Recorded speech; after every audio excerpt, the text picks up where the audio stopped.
আসসালামু আলাইকুম সুপ্রিয় দর্শক, স্বাগত জানাচ্ছি প্যানভিশন টিভির নিয়মিত আয়োজন সমসাময়িক অনুষ্ঠানে। আমাদের আজকের সমসাময়িক অনুষ্ঠানের আলোচনার বিষয় বাংলা চলচ্চিত্রের সেকাল একাল। বাংলা চলচ্চিত্রের সেকাল এবং একাল নিয়ে কথা বলার জন্য আজকে প্যানভিশন টিভির স্টুডিওতে উপস্থিত আছেন বিশিষ্ট চলচ্চিত্র পরিচালক, প্রযোজক শেখ নজরুল ইসলাম। আরও উপস্থিত রয়েছেন বিশিষ্ট চলচ্চিত্র অভিনেতা, নিরাপদ সড়ক চায় আন্দোলনের চেয়ারম্যান, আমাদের একান্ত প্রিয় এবং শ্রদ্ধাভাজন চিত্রনায়ক ইলিয়াস কাঞ্চন। প্যানভিশন টিভির নিয়মিত আয়োজন সমসাময়িক অনুষ্ঠানে আপনাদের স্বাগত জানাচ্ছি। আমরা বাংলা চলচ্চিত্র নিয়ে যে আলোচনা করব, আমরা বাংলা চলচ্চিত্রের ইতিহাসের দিকে যদি তাকাই, তাহলে বাংলা চলচ্চিত্রের ইতিহাসটা আমাদের দৃষ্টিকোণ থেকে অনেক গর্বের। কারণ হীরালাল সেন, যিনি একজন বাঙালি, তার হাত ধরেই উপমহাদেশে চলচ্চিত্রের যাত্রা শুরু 1898 সালে। আর 1955 সালে চলচ্চিত্র নির্মিত হয়েছিল, যেটি 57 সালে মুক্তি পেয়েছিল আব্দুল জব্বার খানের মুখোমুখোশ। এই মুখোমুখোশ বাংলা ছবি দিয়ে যে যাত্রা শুরু, এরপরে আস্তে আস্তে বাংলা ছবির উন্মেষ। এই বাংলা চলচ্চিত্রের সেকাল নিয়ে শেখ নজরুল ইসলাম, আপনি বাংলা চলচ্চিত্রের একেবারে শুরুর দিক থেকে জড়িত, আপনি কিছু বলবেন। ধন্যবাদ আপনাকে। খুব স্পর্শকাতর বিষয় এটা। বাংলা চলচ্চিত্রের শুরুর যে ইচ্ছে, স্বপ্ন এবং প্রতিযোগিতা, সেটি মুখোমুখি দিয়েই শুরু হয়েছিল। 1957 সালে মুক্তি পেয়েছিল খুব সম্ভব 3রা এপ্রিল। তো এদেশে জনসংখ্যা সে সময় কম ছিল।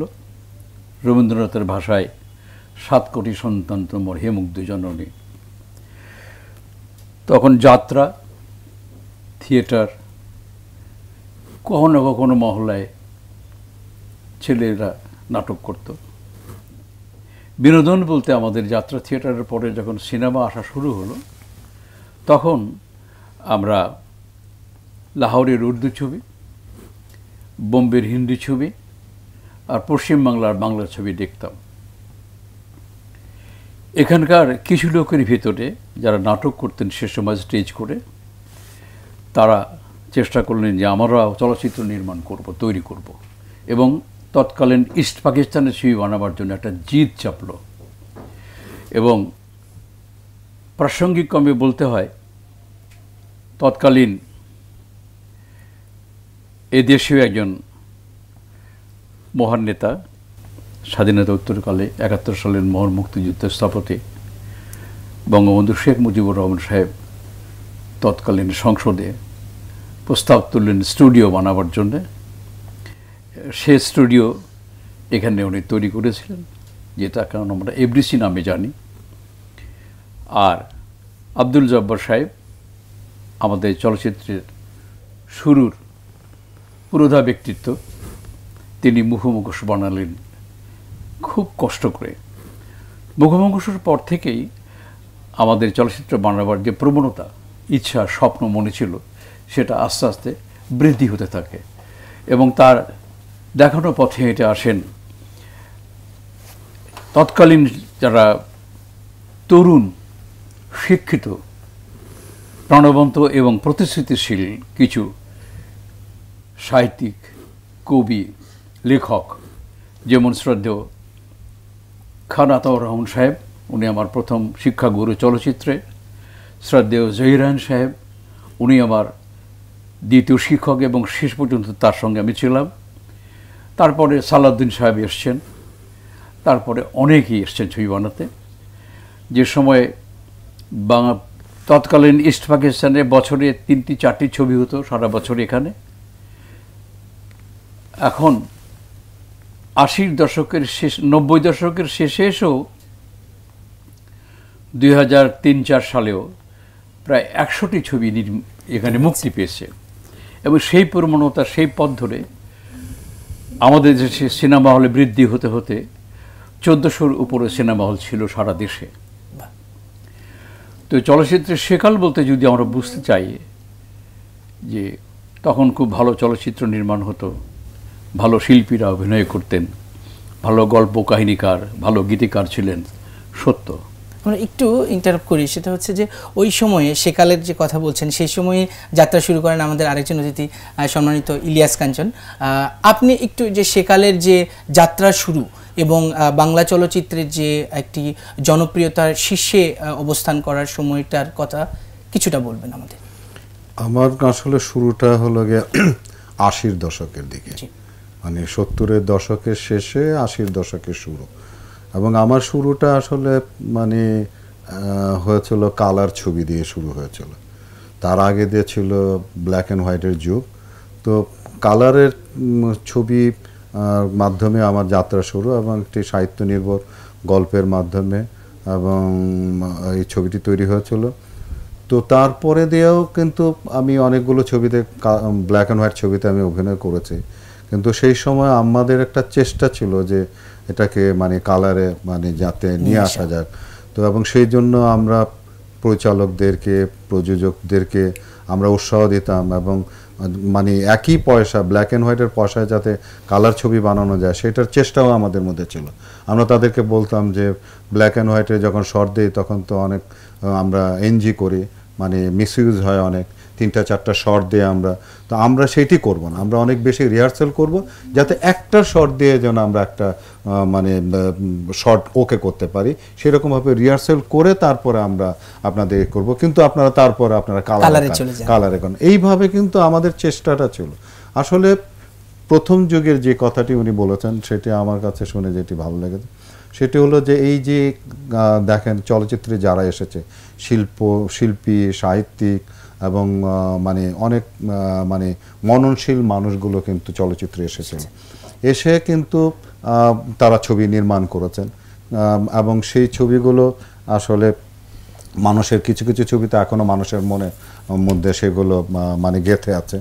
তো আসলে আরেকটি জিনিস যেটা হলো যে সময় একটা কিন্তু বড় ব্যাপার, কিন্তু এই সময়কে অস্বীকার করলে কিন্তু হবে না। এবং সময়ের সঙ্গে সঙ্গে আসলে মানুষের মানসিকতার পরিবর্তন হয়, রুচির পরিবর্তন হয়, এবং আপনার বিহেভিয়ারও আপনার পরিবর্তন হয়। কিন্তু আজকে মানে এই যে আমরা ব্ল্যাক অ্যান্ড হোয়াইট থেকে কালারের যুগে আসার পরে দিয়ে কিন্তু আমার সময়ে কিন্তু আবার 90-র দিকে যে মানে অধপতনটা যেটা শুরু হলো সেটা হলো অশ্লীলতা। হ্যাঁ, অশ্লীলতাটাও শুরু হওয়ার পেছনেও একটা কারণ ছিল, সেটা বড় কারণ ছিল। সেই কারণটি হলো যে পাইরেসি। ওনারা যখন খুব সুন্দর সুন্দর ছবিগুলো বানানো শুরু করলেন, এত সুন্দর ছবি যেগুলো মানুষ তার পরিবার নিয়ে, ফ্যামিলি নিয়ে সকলে যখন দেখতে যেতেন, সেই সময়টা আমার যেটা মনে হয় যে এটা একটা ষড়যন্ত্রই ছিল আর কি। কারণ হলো যে বঙ্গবন্ধু দেশ স্বাধীনের পরে একটা প্রজ্ঞাপন জারি করে দিলেন যে বাইরের ছবি তাদের ভাষা চলবে না, ইংরেজি ভাষা যদি হয় তাহলে আমাদের দেশে মানে ব্যবসায়িকভাবে সেটি দেখাতে পারে। হ্যাঁ, আমরা যখন এখানে 65 ওয়ার পাকিস্তান এবং ভারত যুদ্ধের পরে যখন পাকিস্তানি ছবিগুলো নিষিদ্ধ হয়ে গেল এখানে দেখানো, ভারতীয় ছবি নিষিদ্ধ হলো, এবং পাকিস্তানের ছবি এখানে চলতো না। ওয়ারের পরের ঘটনা বলছি। বঙ্গবন্ধুর স্বাধীনতার পরে ওই ছবিগুলো এখানে পড়েছিল। এই ছবিগুলো কিছু বেনিয়া জাতীয় প্রডিউসার, ডিস্ট্রিবিউটর চালানোর জন্য একটা পরিকল্পনা করেছিল। বাংলা একাডেমিতে ষড়যন্ত্রমূলক একটা মিটিং হচ্ছিল। আমি দর্শক হিসেবে ছিলাম বছর সেখানে। তারা বললো যে এখন দেশ বিধ্বস্ত, দেশ বানাবে, রাস্তাঘাট হবে, মানুষ খাবে পড়বে না, সিনেমা বানাবে, অতএব ওই ছবিগুলো আমরা মুক্তি দিয়ে ব্যবসা করি। আমি হাত তুলে বললাম যে আমি আপনাদেরকে ওয়াদা করছি যদি আপনি আমাকে সহায়তা করেন তাহলে আপনাকে প্রতি সপ্তাহে 2টো করে নতুন ছবি উপহার দেব। বলে এখন তো নকল ছবি হচ্ছে বোম্বের। আমি বললাম এখানে বহু ভালো ছবি হয়েছে। এখানে আমার ওস্তাদ জহিরান সাহেব বানিয়েছেন আনোয়ারা প্রথম এদেশে উপন্যাস নিয়ে। এদেশে খানাতা রহমান সাহেব বানিয়েছেন সিরাজউদ্দৌলা সৈয়দ জাগে পানি। এদেশে বেবি সাহেব বানিয়েছেন ককগগমো। কেন হবে না? এগুলো হবে। প্রোটেকশন দিয়েছিলাম, ফাইট করে আমরা। তখন বঙ্গবন্ধুর কাছে গেলাম আমরা যে তারা এরকম পায়তারা করছে ভারতীয় ছবি আনার জন্যে। উনি নিজে হাতে লিখেছিলেন, আজকে আমি জীবিত, তিনি জীবিত নেই। উনি লিখলেন উপমহাদেশের বাংলা ভাষা ছাড়া অন্য কোনো ভাষার ছবি এখানে চলবে না। ইংরেজি যদি হয়, সাবটাইটেল যদি হয় তাহলে চলবে। ইংলিশ যদি আসে, সাবটাইটেল যদি হয়, এবং সেটা আমার সংস্কৃতিকে, সাহিত্যকে ধ্বংস করে নয়। রাইট। এখন আমি একটু ইন্টারাপ্ট করে ফেললাম আপনাকে। না, ঠিক আছে। সাহিত্য নির্ভর ছবি এখন আর এখানে হয় না। জি, তো আমি যেটা বলছিলাম আর কি, যে আপনাকে ওই যে পাইরেসি এখানে Yes. মানে যখন ই করলো, এটা একটা ষড়যন্ত্র ছিল আসলে, যে আমাদের বাংলা ছবির তখন রমরমা অবস্থা কিন্তু ছিল। সেই রমরমা অবস্থাতে আমি বলবো যে বিদেশি ছবিগুলো এখানে বাজারজাত করার জন্য মানে একটা পায়তারা, এবং এই পায়তারার জন্য আমাদের ছবিগুলি পাইরেটেড হওয়া শুরু হলো, এবং আমাদের প্রযোজক, পরিচালক, শিল্পীরা সকলেই মানে ক্ষতিগ্রস্ত হওয়া শুরু করলো। এই সময়টার মধ্যে আবার কিছু অসৎ মানুষ তো সবসময় থাকে, সময়ের সুযোগ নেয়। সেই অসৎ কিছু মানুষ তখন আপনার ওই অশ্লীল ছবি শুরু করলো।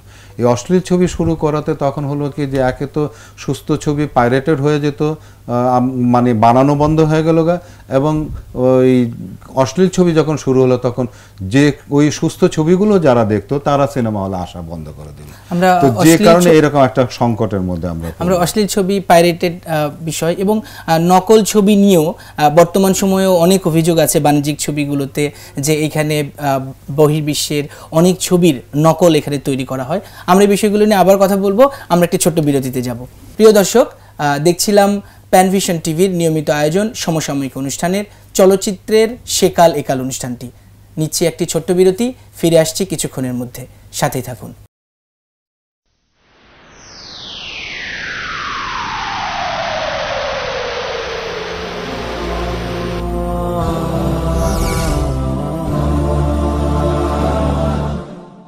বিরতির পর আবারও সকলকে স্বাগত জানাচ্ছি প্যানভিশন টিভির নিয়মিত আয়োজন সমসাময়িক অনুষ্ঠানে।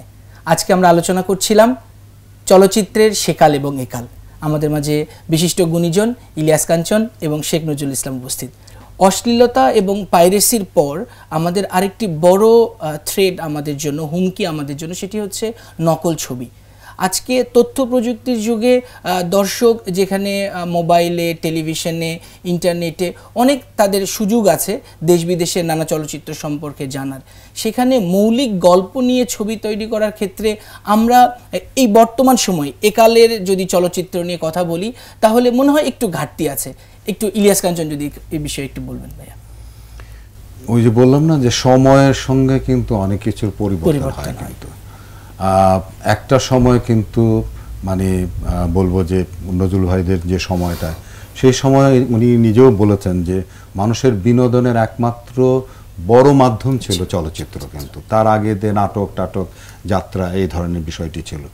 তো সেইটাকেই কিন্তু মানুষ কিন্তু লালন করতে কিন্তু, এবং মানুষের হাতের কাছে আর অন্য কিছুই কিন্তু ছিল না।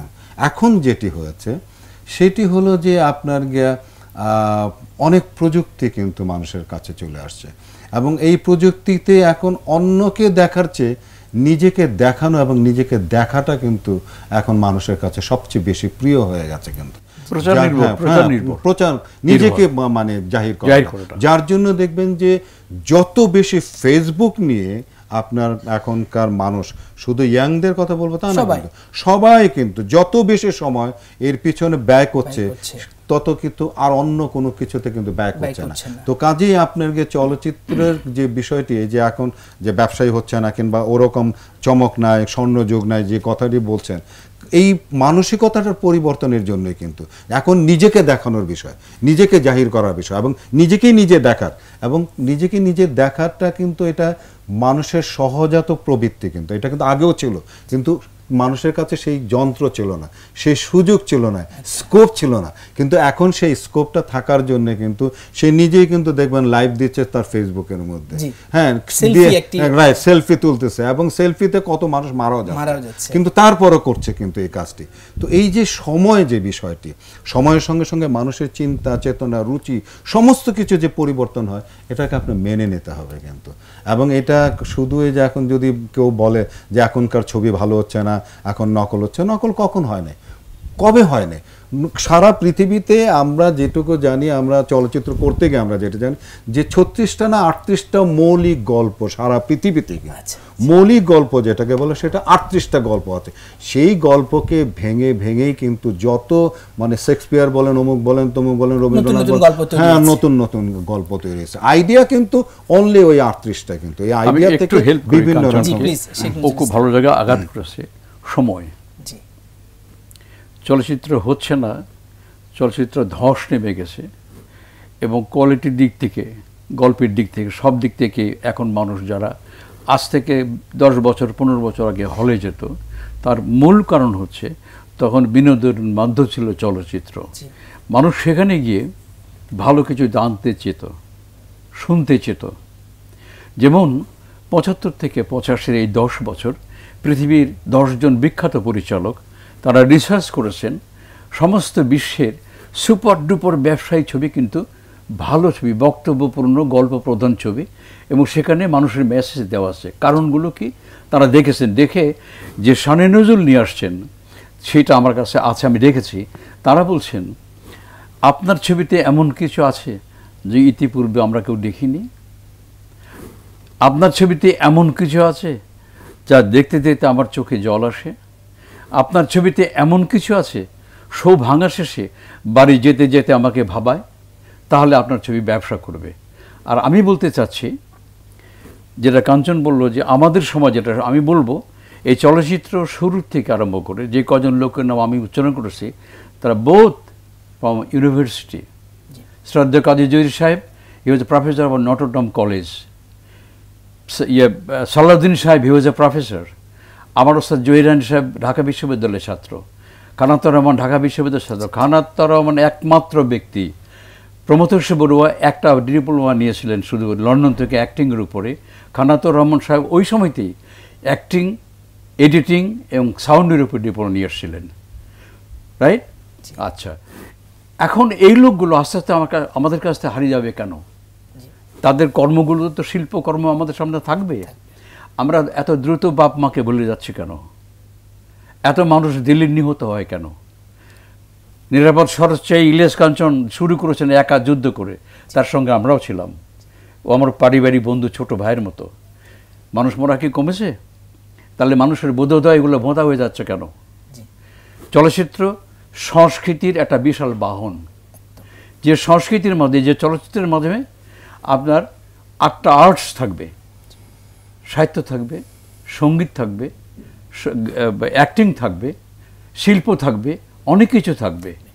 এবং পৃথিবীতে 7টি ভাষা আছে যে কাউকে শিখতে হয় না, চলচ্চিত্রের ভাষা তার মধ্যে অন্যতম, which is call language of a celluloid. পৃথিবীর সব মূর্খ হোক, অশিক্ষিত হোক, দেখতে পেলেই বুঝতে পারে কি বলতে চাচ্ছে। কান্নার ভাষা সেম, হাসির ভাষা সেম, ক্ষুধার ভাষা সেম, ইশারার ভাষা সেম। এগুলো শিখতে হয় না, সবাই জানে। এবং এইগুলোই কিন্তু চলচ্চিত্রে প্রয়োগ করা যায়। Those maker knows the language of a celluloid. এই জন্য কোনো প্রশিক্ষণ প্রতিষ্ঠান আমাদের ছিল না। এফডিসিতে কাজ করতে করতে আমরা শিখেছি, মেধা দিয়ে কাজ করেছি, আমরা যে কষ্ট করে কাজ করেছি। আমরা দা দিয়ে ধান কাটতাম, ধান কাটতে কাচতে লাগে, কিন্তু আমাদের সততা ছিল, নিষ্ঠা ছিল। এখন হয়ে গেছে যেটা আমার ভাই বলেছেন, যে প্রচার, সেলফি তোলা, নিজের প্রচারটা এখন হাতের মুঠোয় থাকে, প্রযুক্তি হাতের মুঠোয় থাকে, পকেটে থাকে। যে সমস্ত অবনশ্বর জিনিসপত্র, আমি একটা লেখায় বলেছি, যে বিখ্যাত দৈনিক পত্রিকার নাম বলা যাবে না, তাতে লিখেছি আমি, যে কথা বর্তমান প্রধানমন্ত্রী বলছেন, সবাই চিৎকার করছেন, সংস্কৃতিকে রক্ষা করি। আমার সন্তান না কোন যাবে কেন? যে জিএমবিতে ভর্তি হবে কেন? মানুষ কোন করবে কেন? বাপ মার কাছে সেই ভালোবাসা স্নেহমতা পাচ্ছে না কেন? বাপ মারা কোথায় হারিয়ে গেছে? সেই বাপ মা আছে, কিন্তু প্রত্যেকের মনে ক্ষুধা রয়ে গেছে, অতৃপ্তি। এই অতৃপ্তিটা কি? আপনার মনে যদি মানসিক শান্তি না থাকে, প্রশান্তি না থাকে, আপনি যা খেয়ে পরে টাকা দিয়ে, টাকা কার নেই? ঢাকা শহরে প্রচুর মিলিয়নিয়ার রয়ে গেছে, দামি দামি গাড়ি। ওই জন্য সেতুমন্ত্রী বলছেন, সড়কমন্ত্রী, যে পার্সোনাল ব্যক্তিগত অনেকগুলো গাড়ি যাদের, তারা গাড়ি কমান। কারণটা কি? আমরা পায়ে হেঁটে চলি। আমি শেখ নজরুল ইসলাম, আজকে 53 বছর চলচ্চিত্রে, আমার গাড়ি নেই, আমার বাড়ি নেই। আমি এখনও জীবিত, এখনও সাহিত্য সংস্কৃতির সেবা করতে চাই, এখনও ভালো ছবি বানাতে পারি। আমি কলকাতায় বলে আসছি বসে ওদের সমস্ত লোকের সামনে, যে টাকা দিয়ে বোম্বেতে ছবি তৈরি হয়, তার অর্ধেক টাকা দিয়ে ওর চেয়ে ভালো ছবি বানাবার মতো প্রতিভা আমার দেশে আছে। আপনার কথা ধরে একটা কথা বলি, যে কলকাতার কথা আসলো, বর্তমান সময়ে একটি খুব বিতর্কিত এবং খুব আলোচিত একটি বিষয়, সেটি হচ্ছে যে যৌথ প্রযোজনার ছবি এবং ভারতীয় ছবির আমদানি। একটু ইলিয়াস কাঞ্চন ভাই আপনার কাছে একটু এই দুটো বিষয় একটু জানতে চাই। সত্যি কথা বলতে যে আমাদের দেশটা ছোট, কিন্তু জনসংখ্যার তুলনা এত বেশি, যার জন্য কিন্তু এখানে কিন্তু মার্কেটটা কিন্তু অনেক বড়, কিন্তু বিশাল বড় মার্কেট। কারণ পৃথিবীর অনেক দেশে দেখবেন যে ইংল্যান্ডের মতো দেশে এবং ফ্রান্স, ইটালির মতো দেশে 6 কোটি করে মানুষ, আর আমাদের এখানে প্রায় 17 কোটি মানুষ। তো 17 কোটি মানুষের এখানে ব্যবসা করার জন্য আমাদের আশেপাশে যারা আছে তারা এই মার্কেটটা ছাড়বে? আমি কিন্তু একটি কথা প্রথমে বলেছিলাম যে এখানে একটা ষড়যন্ত্র ছিল যে আমাদের ওই স্বর্ণ যুগটাকে, ওই বিজনেসের পিরিয়ডটাকে নষ্ট করার জন্য, যার জন্য এখানে পাইরেসি হলো, পাইরেসির পরে দিয়ে অশ্লীলতা হলো, অশ্লীলতার পরে দিয়ে আসলে এই যে সময়ের যে বিষয়টি, যেটি এটিকে আপনি কখন মানে কোনোভাবে এটাকে করা যায় না, সেটা হলো ওভারকাম। যেমন আগে ছবি দেখার জন্য আগে ফ্যামিলির একজন কর্তা থাকতো, কিন্তু সেই কর্তার আন্ডারে কিন্তু তার ছেলে পেলেরা কিন্তু চলতো, বউ চলতো, মেয়েরা চলতো, সবকিছু চলতো। কিন্তু আপনি কি এখন কি আমার এই ফ্যামিলিতে এই কর্তৃত্বটা কি আছে? কেউ তো কারো খোঁজ নেয় না। বাবা যাচ্ছে বাবার মতো, মা যাচ্ছে মায়ের মতো, যার জন্য ওই যে ভাই যেটি বললেন সন্তানরা সন্ত্রাসী হয়ে যাচ্ছে। এই যে কেন, কারণটা কি? এই একসঙ্গে কিন্তু যাওয়ার বিষয়টা, একসঙ্গে ছবি দেখতে যাওয়া, সিনেমা হলে যাওয়া, এগুলো তো তাদের মধ্যে নাই। এটা একটা পারিবারিক বন্ধন ছিল, কিন্তু যে ছবি দেখতে যাওয়া, সেখানে কিছু খাওয়া, চাইনিজ খাওয়া, তখন তো চাইনিজটাই সবচেয়ে বড় ব্যাপার ছিল। এই যে একসঙ্গে যাওয়া, একসঙ্গে খাওয়া, একসঙ্গে পারিবারিক বন্ধন সৃষ্টি করা, সেটা কিন্তু নষ্ট হয়ে গেছে। এবং কীরকম নষ্ট হয়ে গেছে যে প্রযুক্তি মানে বলে যে বিজ্ঞান দিয়েছে বেগ, কেড়ে নিয়েছে আবেগ, কিন্তু আবেগ কতটুকু কেড়েছে সেইটা আপনাকে আমি বলতে চাই। যে সেলফি তো আছে, সেই সেলফি দাদা মারা গেছে, দাদা মারা যাওয়ার সময় জিপটা বের করে মারা গেছে, নাতি তার জিপটা বের করে তার সঙ্গে সেলফি তুলছে, কবর খুঁড়তেছে সেলফি তুলতেছে, হ্যাঁ, এবং নামাজ পড়তেছে সেজদা দিয়ে সে সেলফি তুলছে। এবং এটা কিন্তু অপসংস্কৃতি। হ্যাঁ, কোথায় আপনি? এবং আমি একটু হেল্প করি ভাইয়া। অপসংস্কৃতি বলতে আপনি বাড়িতে টেলিভিশন দেখেন, আমি দেখি, সেও দেখে। আমাদের টেলিভিশনে যতগুলো বিদেশি অনুষ্ঠান দেখানো হয়, আমি পত্রিকায় স্পষ্ট লিখেছি, একটা জলসা সিনেমার অনুষ্ঠান দেখার জন্য একটা মেয়ে কস্টিউম পরেছে, কস্টিউমের নাম হলো পাখি। পাখি কস্টিউম কিনতে পায় নাই বলে 4টি মেয়ে আত্মহত্যা করেছে, 2টি মেয়ে তার হাজবেন্ডকে তালাক দিয়েছে। তারপর আরেকটা জিনিস যেটা আমি বলি, যেমন এই যে কথাটি ভাই বলছিলেন যে চলচ্চিত্রই বড় মাধ্যম ছিল, চলচ্চিত্র বড় মাধ্যম শুধু না, আপনি হলে গিয়ে কিন্তু বুঝতে হতো যে আপনি ছবিটা ভালো কি মন্দ। কিন্তু এখন কিন্তু সেই ছবিটাই কিন্তু হিট করে, যেটা তারা আগের থেকে ফেসবুক বলেন, অমুক বলেন, বিভিন্ন সোশ্যাল মিডিয়া বলেন, সেখানে সে যাচাই বাছাই করে লোকের কমেন্ট শুনে কিন্তু তখন কিন্তু সে যাচ্ছে, যার জন্য কিন্তু বেশি ছবি কিন্তু হিট হচ্ছে না। বছরে হয়তো 1টা কিংবা 2টা ছবি কিন্তু হিট হচ্ছে। এটার কারণটা কি? কারণ সে যতক্ষণ পর্যন্ত মানে নিজে বুঝতে না পারছে যে এটা গেলে, এটা আমি এটা শুনেছি, অনেকের কমেন্ট দেখেছি, খুব ভালো ছবি, এই আমি এখন দেখতে যাব। এই জিনিসটা কিন্তু আগে ছিল। কথা অ্যাড করি কাঞ্চন আপনার সঙ্গে, সেটি হচ্ছে ও যে ফেসবুকের কথা বলেছে, ও একটু বলেছে, এবং সে সাংঘাতিক মূল পয়েন্টে আঘাত করেছে। যারা পাইরেসি স্টার্ট করলো তারা কিন্তু আমাদের সিনেমা হল বন্ধ করার জন্য একটা ষড়যন্ত্র বলেছে, সেটা। 2 নম্বর হচ্ছে আমাদের ভালো ভালো ব্যবসায়ীরা জীবিকা নির্বাহ করার জন্য এখানে এসেছিল। সৃষ্টির মাঝে জীবিকা নির্বাহ করা যায় সরল পথে, শান্তির পথে, বিনোদনের পথে, চলচ্চিত্র দিয়ে করেছি। আমার মতো অনেকেই এসছে এখানে। আমি বিশ্ববিদ্যালয়ে চেয়ে চলচ্চিত্রে এসেছি কেন? সৃষ্টির মধ্যে কিছু আকাঙ্ক্ষা ছিল, ক্ষুধা ছিল। এখন এই সিনেমা হল বন্ধ করলো, মালিকরা পোষাতে পারে না কেন? আপনি অবশ্য উন্মুক্ত আকাশ সংস্কৃতি, আকাশকে উন্মুক্ত রেখে আপনার সন্তানকে সুসন্তান বানাতে পারবেন না। আমরা অনুষ্ঠানের একেবারে শেষ পর্যায়ে চলে এসেছি। যদিও উন্মুক্ত আকাশ সংস্কৃতি, ফেসবুক, নিজেরকে প্রচার করার প্রবণতা, তারপরে ফেসবুকে দেখে সিনেমা দেখতে যাওয়ার যে প্রবণতা, এখানে ছোট্ট করে একটু বলিনি আপনাকে, সেটি হচ্ছে চলচ্চিত্রের কোনো বিকল্প নেই। জি, অবশ্যই সেই কথা। যদি যে সমস্ত অনুষ্ঠান আমাদের ঘরে ঘরে মা বোন ভাই বোন প্রতিনিয়ত দেখছে, প্রতিনিয়ত আমার জুয়ান ছেলেমেয়েরা অশ্লীল দৃশ্য দেখতে বাধ্য হচ্ছে টেলিভিশনে, আমাদের সেন্সরকে উন্মুক্ত করে দিই। আকাশ সংস্কৃতির সঙ্গে ফাইট করার মতো সেন্সার করে দিক, ওই রকম ছবি তৈরি করা হোক। আমি কি পারবো 1 জুলাই যেটা হলো আর্টিজান ইয়েতে গুলশানে দেখাতে? আমি কি পারবো শোলাকিয়া মাদ্রা গুলি করতেছে দেখাতে?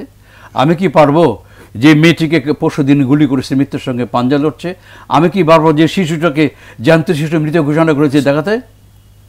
তাহলে লোকে বাস্তব জিনিসটা আসুন ওর সঙ্গে ফাইট করি, আমরা তৈরি করি ছবি। আমাকে সুযোগ দিন, সেন্সার ওপেন করে দেন, বাস্তব মুখের মুখোমুখি আসেন। ছেলে সন্তান বাবা মাকে, আমি একটা কথা বলি আপনাকে, আপনার মাধ্যমে এই মিডিয়াতে বলতে চাচ্ছি, যার মা ভালো তার সন্তান ভালো, যার সন্তান ভালো তার দেশ ভালো। ভালো দেশ করতে গেলে ভালো সন্তান ভালো মা লাগবে, সেই পরিবেশ দিতে হবে আমাদেরকে। ধন্যবাদ শেখ নজরুল ইসলাম আপনাকে। ইলিয়াস কাঞ্চন, আপনাকে অনুরোধ জানাবো, একেবারে অনুষ্ঠানের শেষে এত কিছুর পরেও চলচ্চিত্র একটি বড় মাধ্যম সংস্কৃতির, এবং চলচ্চিত্রকে এগিয়ে নিয়ে যাওয়ার ক্ষেত্রে আমাদের সকলের উদ্যোগ অবশ্যই জরুরি। হল মালিক থেকে শুরু করে সরকারের পৃষ্ঠপোষকতা সব কিছু দরকার। আপনার ব্যক্তিগত অভিমত বলবেন। আমার ব্যক্তিগত অভিমত যেটা, সেটা হলো যে আমরা যখন পাকিস্তান আমলে চলচ্চিত্র যখন এখানে তৈরি হতো, সেখানে অনেক বাধা বিপত্তি ছিল, কিন্তু সেই বাধা বিপত্তির মধ্যে বাবার আসনে আসীন হয়েছিলেন বঙ্গবন্ধু। কিন্তু এরপরে ওনার মৃত্যুর পরে কিন্তু সত্যিকার অর্থে আবার আমরা কিন্তু পিতৃহারা হয়ে গেলাম। আমাদের যে কোনো সন্তানকে আপনি লালন পালন করার জন্য বাবা মা যতটা উদ্যোগী নিতে পারে, সেটা কিন্তু অন্যরা নেয় না কেন। তো সেই বাবা মাহীন অবস্থায় আমাদের দেশের পরিচালকরা, শিল্পীরা, প্রযোজকরা, ওনারাই যতটুকু নিজেদের চেষ্টা যতটুকু মানে পেরেছিলেন সেটুকু করেছেন, কিন্তু একটা জায়গায় এসে কিন্তু ওনারা আর পারেন না, কারণ ওনাদের হাত আর থাকে না। তখন কিন্তু সেখানে ওই যে বাবা মা লাগে, সরকার লাগে। সরকারের সেই ধরনের পৃষ্ঠপোষকতাটা আমাদের এখানে ছিল না, প্ল্যান নাই, প্রোগ্রাম নাই। আসলে চলচ্চিত্র থাকবে কি থাকবে না এই ডিসিশনই তো নাই সরকারের মধ্যে। তো চলচ্চিত্র যে একটা মানে নিজেদের সংস্কৃতিকে ধরে রাখা, টিকিয়ে রাখার একটা বড় মাধ্যম, সেটাকে আপনি কিভাবে এটাকে পরিচালিত করবেন, এটার ভিশন কি হওয়া উচিত, সেই ভিশন আপনার তৈরি করতে হবে, এবং তৈরি করে সেইভাবেই কিন্তু আপনার নীতি নির্ধারণ করতে হবে। সিনেমার লোকেরা পারবে না এটাকে করা, এটা করা উচিত ছিল সরকারের আইন দিয়ে এটিকে ঠেকানো উচিত ছিল, কিন্তু সরকার সেটি করে না। তারপরও আমি বলবো যে এখনো সময় শেষ হয়ে যায়নি, এখনো অনেক বড় বড় মার্কেট হয়, সেই মার্কেটগুলোতে সরকারের শুধু একটা প্রজ্ঞাপন যদি জারি করতে পারে যে তোমরা মার্কেট করবে, কিন্তু বিনোদনের জন্য 200, 400, 500 সিটের অন্তত মার্কেট রাইট, সেইখানে গেলে মানুষ অ্যামুজমেন্টের জন্য মার্কেটিংও করলো, পাশাপাশি অ্যামুজমেন্টটা করলো। সেইটা যদি এরকমভাবে যদি একটা ইয়ে থাকে। আরেকটি জিনিস যেটা হলো যে আমাদের এখানে পৃষ্ঠপোষকতা অবশ্যই থাকতে হবে, এবং ভীষণ থাকতে হবে যে আপনি কি চান, আপনার ভাষাকে কি সারা পৃথিবীতে ছড়াতে চান। যদি ছড়াতে চান, চলচ্চিত্র আপনার একটা মাধ্যম। আপনার সংস্কৃতি কি সারা পৃথিবীতে দেখাতে চান, চলচ্চিত্র একটা মাধ্যম। এই জিনিসগুলো মাথায় রেখে আপনার সেইভাবে, যেমন আমাদের পার্শ্ববর্তী দেশ, ওই যে বলেছেন যে 65-এর ওয়ারের সময় ইন্ডিয়ান ছবি এখানে বন্ধ হয়ে গেল, কিন্তু ইন্ডিয়ান ছবি ইন্ডিয়ান এম্বাসির মাধ্যমে কিন্তু এখানে চলতো, কিন্তু বিনা পয়সায়, আমি পর্যন্ত বিনা পয়সায় সেই ছবি দেখেছি। কিন্তু তো এইরকম এখনো কিন্তু তারা কিন্তু সারা পৃথিবীতে কিন্তু এম্বাসির মাধ্যমে কিন্তু তাদের ছবিগুলোকে প্রমোট করে, কিন্তু তাদের বিমানে প্রমোট করে। আমাদের দেশের এই ছোট্ট একটা দেশে এই প্রমোট যদি করতো, তাহলে চলচ্চিত্রের এই জায়গায় কিন্তু আসতো না। আমাদের বিমানে প্রমোট করেন, আমাদের এম্বাসিগুলোর মাধ্যমে সেগুলো কি করেন, আর্কাইভ সারা পৃথিবীতে প্রত্যেকটা দেশে আর্কাইভ আছে, সেই আর্কাইভের মধ্যে যাতে আমাদের একটা ছবি যাওয়ার জন্য সরকারি পৃষ্ঠপোষকতা লাগে সেখানে, সেটি যদি করা যেত, তাহলে কিন্তু আজকের এই দন্য অবস্থা থাকতো না। তা আমি বলবো যে এখনো সময় আছে, সেই কাজগুলোকে সরকারকেই করতে হবে, কিন্তু সে সরকার যদি না করে, এটা কিন্তু চলচ্চিত্রের মানুষরা এটাকে করতে পারবে না। ধন্যবাদ। একটি পয়েন্ট ছিঁড়ে গেছে, সেটি হচ্ছে ও ভালো বলেছে যে পৃষ্ঠপোষকতা যেটা দরকার। যখন চলচ্চিত্র একদম মুখ থুবড়ে পড়ছে, ভালো ছবি হচ্ছিল না, একজন লোক কিন্তু আমাদের পাশে এসে দাঁড়িয়েছিলেন এবং বলেছিলেন, ভালো ছবি বানাচ্ছেন না কেন?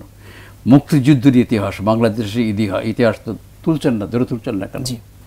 তখন আমরা বললাম যে স্যার, করতে গেলে তো এত নিজস্ব পুঁজি নাই, আমাদের প্রডিউসাররা ফাইন্যান্স করে, অর্থ বিনিয়োগ করতে। তখন কিন্তু সেই রাষ্ট্রপতি শহীদ রাষ্ট্রপতি জিয়া রহমান সাহেব অনুদান প্রথা চালু করলেন, মানুষকে দিলেন যে এই টাকা দিয়ে আপনারা ভালো সুস্থ ইতিহাসে ভিত্তিক মুক্তিযুদ্ধের ছবিতে নির্মাণ করেন, এবং ছবি বাজারজাত বহির্বিশ্বে পাঠানোর জন্য উনি কমিটিও করেছিলেন একটা। আচ্ছা। সেটা হয়নি। আমার ওই যেটা কাঞ্চন বলেছে স্পষ্টভাবে যে আমাদের সাহিত্য শিল্প সংস্কৃতি এখন বাংলাদেশকে চেনাচ্ছে কারা? ক্রিকেটাররা। না অবশ্যই এটা ভালো আমাদের দিক। মেয়েরা জি। হকি ফুটবল খেলে বেশি চেনাচ্ছে, ঠিক আছে, জি। ওরা আমাদেরই সন্তান। অবশ্যই আজকে যারা চলচ্চিত্র বানাবার নামে নাটক টেলিফিল্ম অনেক কিছু করে দিয়ে মানুষকে বিভ্রান্ত করছে, আমি অনুরোধ করব তারা যে খারাপ বানাচ্ছে সবাই তা না, ওরা ভালো চেষ্টা করছে, প্রবণতা আছে, ওদের টেকনোলজি আছে, আমাদের টেকনোলজি ছিল না। জি। আমরা 35 ক্যামেরা দিয়ে চেষ্টা করেছি। ওই যে কাঞ্চন বললো যে কালারের জন্য ভাই 5টা শট দিব না, একটা শট দিব, আপনার কালার বানান, করেছি এমনি করি আমরা। কিন্তু এখন করবার জন্য ভালো ভালো প্রোডিউসার, প্রযুক্তি হাতে, ভালো ভালো producer ডিরেক্টর হাতে, জি। বসে আছে। আমি আজকে 10 বছর বসে আছি বেকার, কোনো কাজ করি না। কেন? ওই সমস্ত ভালো ভালো প্রোডিউসার নাই, জি, তাই না? কাঞ্চন আমার ছবিতে অভিনয় করেছে বউ শাশুড়ি।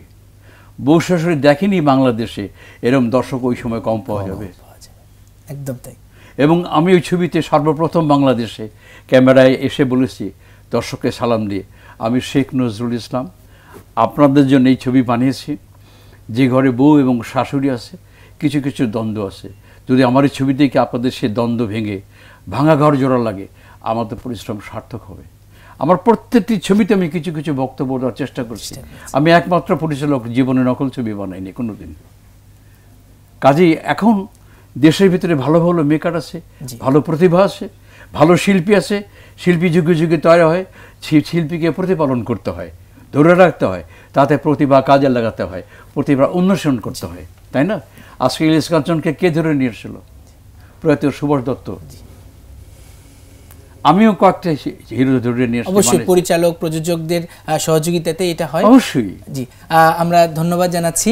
আর এই অনুষ্ঠানের পক্ষ থেকে শত ব্যস্ততার মাঝেও আপনারা এই চলচ্চিত্রের সেকাল একাল নিয়ে আপনারা চলচ্চিত্র বিদগ্ধ, চলচ্চিত্র বিশেষজ্ঞ, চলচ্চিত্রের সাথে অনেক দিনের সাথে জড়িত, নানা কষ্টের মাঝেও আজকের এই অনুষ্ঠানে এসে আমাদেরকে মতামত দিয়েছেন মূল্যবান। এই জন্য আপনাদেরকে অসংখ্য অসংখ্য ধন্যবাদ। আমাদের ডাকার জন্য, এই কথা বলতে দেওয়ার জন্য আপনাকে ধন্যবাদ, কর্তৃপক্ষকে ধন্যবাদ। আপনাকে ধন্যবাদ এবং প্যান ভিশনের দর্শকদেরকে অনেক অনেক শুভেচ্ছা। প্রিয় দর্শক, দেখছিলেন প্যান ভিশন টিভির নিয়মিত আয়োজন সমসাময়িক অনুষ্ঠান। আজকের আলোচনার বিষয় ছিল বাংলা চলচ্চিত্রের সেকাল একাল। আমাদের মাঝে উপস্থিত ছিলেন গুণী নির্মাতা প্রযোজক শেখ নজরুল ইসলাম, উপস্থিত ছিলেন জনপ্রিয় চলচ্চিত্র অভিনেতা চিত্রনায়ক ইলিয়াস কাঞ্চন। অতিথিদের ধন্যবাদ জানিয়ে এবং আপনারা যারা আমাদের অনুষ্ঠান দেখছেন তাদেরকে আবারও ধন্যবাদ জানিয়ে আজকের অনুষ্ঠান এখানে শেষ করছি।